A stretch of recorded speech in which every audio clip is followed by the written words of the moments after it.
Hi, my name is Sophie Fetter, and I'm a high school senior from Ann Arbor, Michigan. I've been involved with Citizens Climate Lobby for over a year now. I was fascinated by the economics of carbon fee and dividend. I've always had a passion for animation and video making, so I decided to merge my passions with my climate advocacy. I made this video to explain a basic outline of the Energy Innovation and Carbon Dividend Act. Enjoy. Right now in our economy, fossil fuels such as coal and petroleum often cost less than renewable energy sources such as wind and solar. Energy that pollutes more costs less, so companies use it despite clear evidence that burning fossil fuels will have disastrous effects on our planet. But this low price is deceptive.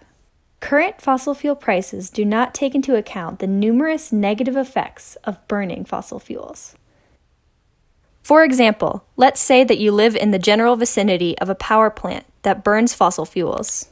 Because of the pollution from the power plant, you develop severe respiratory problems. You have to go to the hospital, which costs you money in medical bills. You may also lose your job because you are too sick to go to work. This is an economic cost put upon you and your family by the power plant, manifested in your loss of income and your medical bills. This negative social cost of burning fossil fuels should be included in the price of energy produced by that power plant. Climate change is already destroying housing, increasing severe weather damage due to flooding and drought, and crippling American agriculture. Climate change is projected to cause the mass migration of up to 700 million people.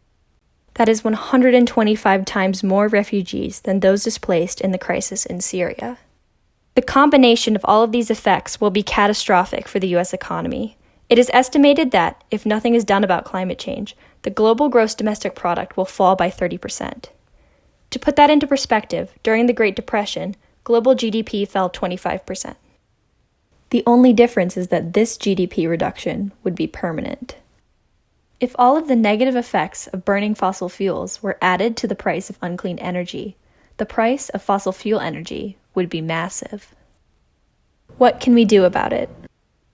The Energy Innovation and Carbon Dividend Act is a bipartisan bill in the U.S. House of Representatives. The bill proposes a type of climate change legislation called carbon fee and dividend.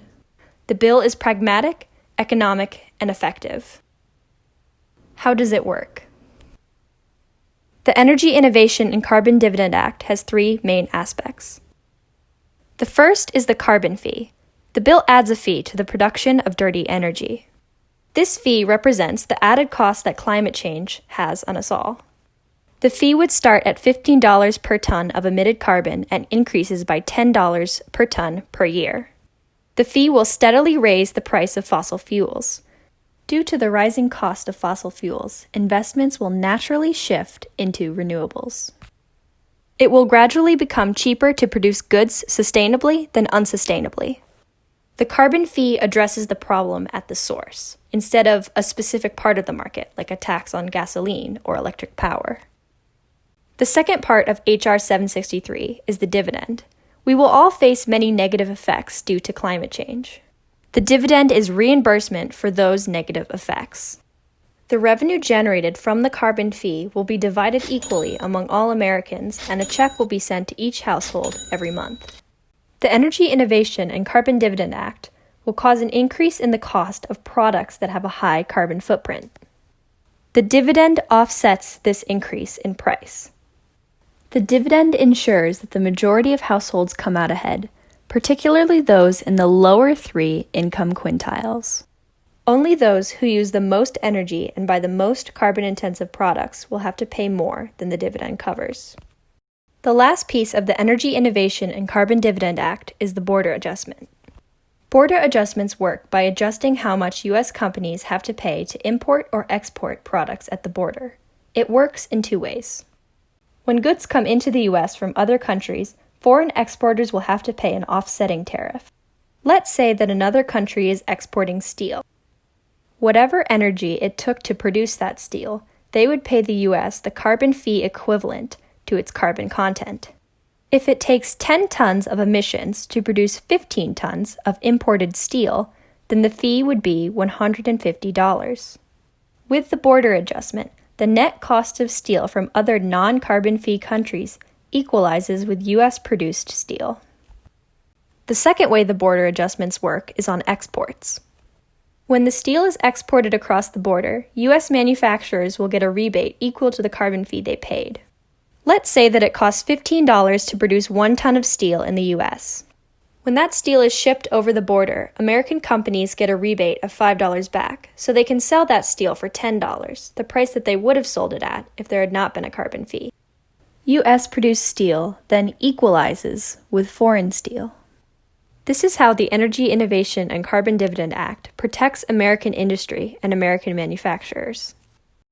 Lastly, border adjustments actually encourage other countries to pass carbon fee laws of their own.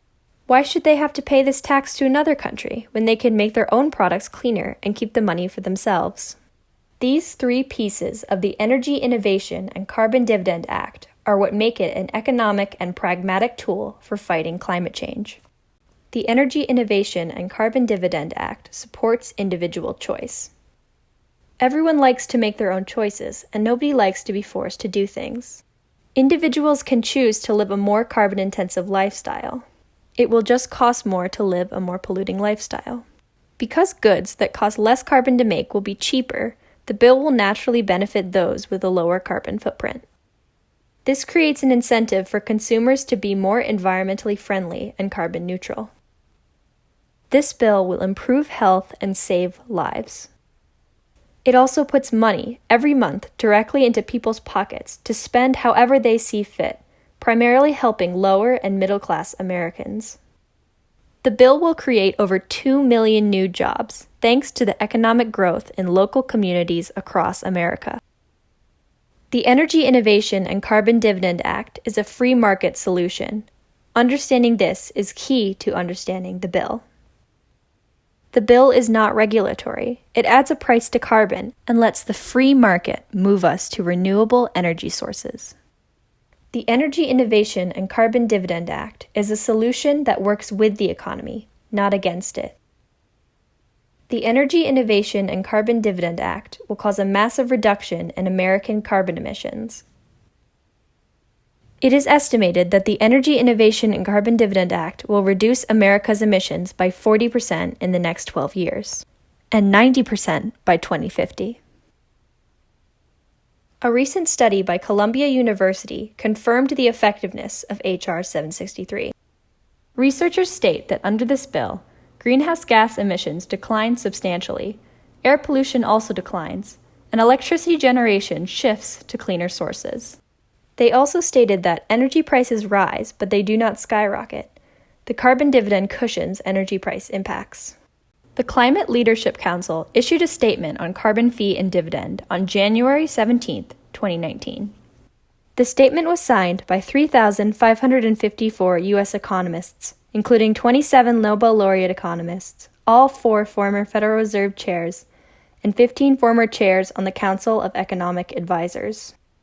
It is the largest public statement by economists in history. The statement says,